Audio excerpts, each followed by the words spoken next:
ముఠాల చేతుల నుంచి ఈ యొక్క గాంజా పెడ్లర్స్ చేతి నుంచి ఈ యొక్క అక్రమంగా ఈ యొక్క నిషేధిత మెడిసిన్స్ ని పిల్లోళ్ళకి అమ్ముతున్న ఈ కెమిస్ట్ల మీద కూడా సత్వరంగా యాక్షన్ తీసుకోవాలని చెప్పేసి మేము ముందుకు రావడము, తల్లులు కూడా ముందుకు రావడం జరిగింది.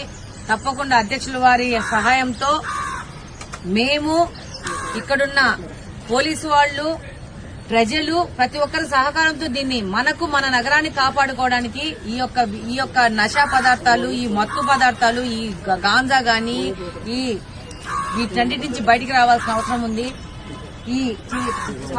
ఈ డ్రగ్స్ ని కెమిస్టులు ఏ విధమైన ప్రిస్క్రిప్షన్ లేకుండా అమ్మి దాంట్లోకి ఒక సొల్యూషన్ కూడా మిక్స్ చేసుకోవడానికి ఇంజెక్షన్స్ లోకి ఈ పొడి పౌడర్ చేసేసి దానికి ఒక సొల్యూషన్ కలిపేసి మిక్స్ చేసేసి దాన్ని పిల్లోళ్లు ఒక్క సూది పెట్టేసేసి 5-6 మంది పిల్లోళ్లు వరుస పెట్టి ఎక్కించుకుంటున్నారంట. ప్రతి ఒక్కరూ కఠినంగా ఆలోచించి కఠిన నిర్ణయాలు తీసుకుని ప్రతి ఒక్కరూ వాళ్ళకు వచ్చిన ఇన్ఫర్మేషన్ ని కూడా పోలీసుల దృష్టికి తీసుకొచ్చి పోరాడితే గానీ దీన్ని ఎరాడికేట్ చేయలేము.